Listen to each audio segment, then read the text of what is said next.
Okay, this is Jared Williamson. This is my second video of my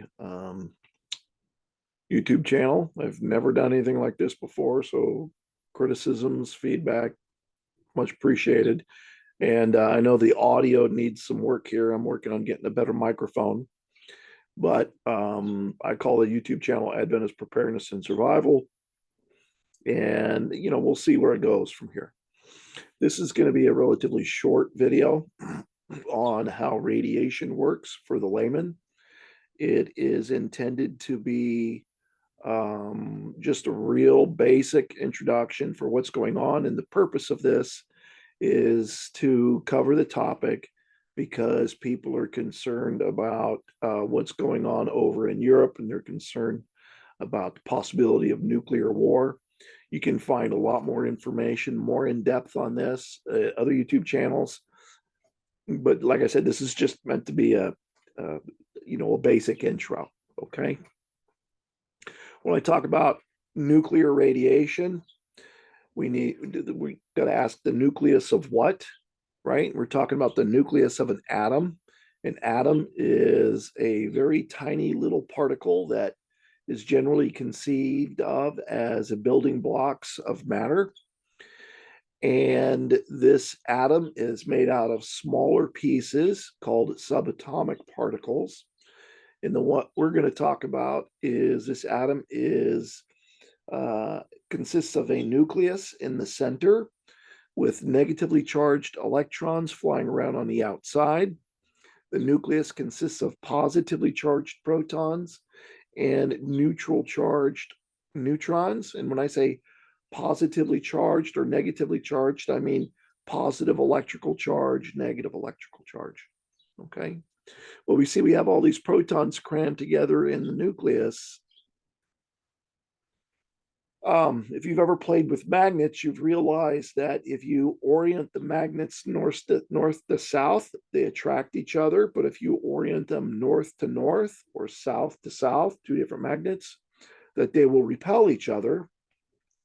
And the force of attraction and the force of repulsion are related to the distance between them. The closer they are together, the greater the force of attraction or repulsion. The further they are from each other, the less the force of attraction or repulsion. And for protons in the nucleus, the closer they are together, the greater the force of repulsion. And this is called electrostatic interactions or electrostatic repulsions because of it's coming from having an electrical charge. Well, if you cram two protons together, they're going to feel this increasing electrostatic repulsion as they get closer and closer together. The force of repulsion is going to feel stronger and stronger the closer they get. However, there's another force, it's a short range force that occurs in the nucleus, and it's called the strong nuclear force. In the strong nuclear force, the force of attraction gets stronger and stronger the closer they get together. And at some point, at a certain distance, the force of attraction between the two protons coming from the strong nuclear force is greater than the force of repulsion coming from the electrostatic repulsion. And that distance where it's held, where the two protons are held together, where the force of attraction and force of repulsion are balanced, is this ideal distance between the protons. It's an ideal proton-proton distance, or called the equilibrium distance. However, if you cram more and more protons into the nucleus to make other atoms, at some point, usually around 83 protons, the force of attraction and the force of repulsion isn't stable, and you'll have pieces of the nucleus come flying out, and those come flying out and hit you. And those pieces of the nucleus is what we refer to as nuclear radiation. The most common forms of radiation that's talked about is alpha radiation, which consists of a fragment of the nucleus that consists of two protons and two neutrons come flying out. I won't get into it here, but under some circumstances, a part of the nucleus can turn itself into an electron, and you'll get a high energy electron come flying out, and that's commonly called beta radiation. In other instances, you'll get high energy little packet of light called a photon, and it's such high energy that we call it gamma radiation. It has a very short wavelength, very high frequency photon, and it's very small, but it has really high energy. Well, when these particles come flying out of the nucleus, or particles such as alpha particle, beta particle, X-rays or gamma rays, I didn't go into this, but you could also have neutrons come flying out. When they come flying out, they're going to hit things. Alpha particles can be stopped by a sheet of paper, but if they hit your body, they'll cause a tremendous amount of surface damage, cause burns. Beta particles will pass right through a sheet of paper. Here we see the relative penetrating power of them, and will penetrate about a centimeter into your body, and will cause a medium amount of damage, but very deep, but a centimeter deep into the body. Gamma rays will pass right through paper, right through your body, right on through steel, and are generally only stopped with large amounts of concrete or lead. These will generally pass right through your body and don't hit anything. Sorry about that. I had a little interruption.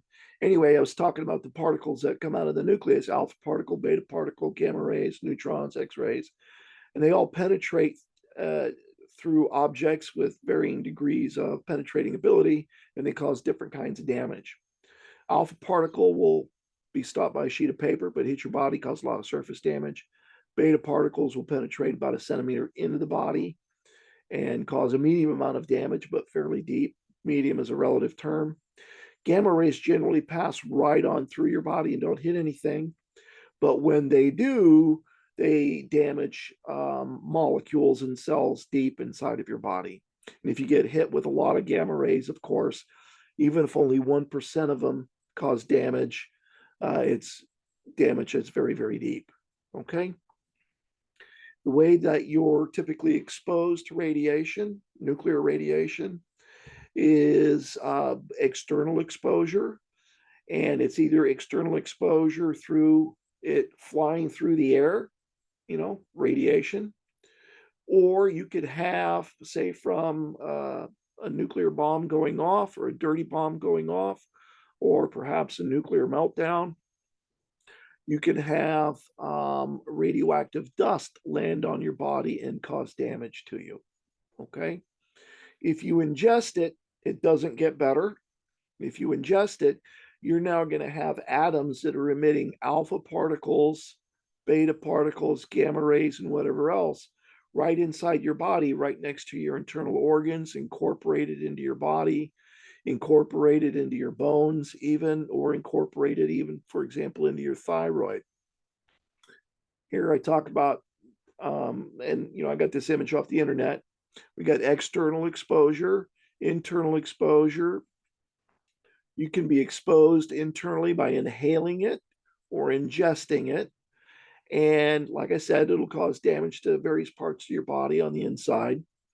One of the common ways of it happening is there's a radioactive form of iodine called iodine 131 that emits beta particles, and that tends to get accumulated into your thyroid and can cause thyroid cancer and the like, which is why there has been a lot of people buying iodine, a non-radioactive form of iodine, to hold on to, and they'll have iodine tablets or iodine pills to ingest and swallow to saturate your thyroid with iodine, so that the iodine 131, the radioactive sort, if you're exposed to it, won't be accumulated into your thyroid because it's already saturated there.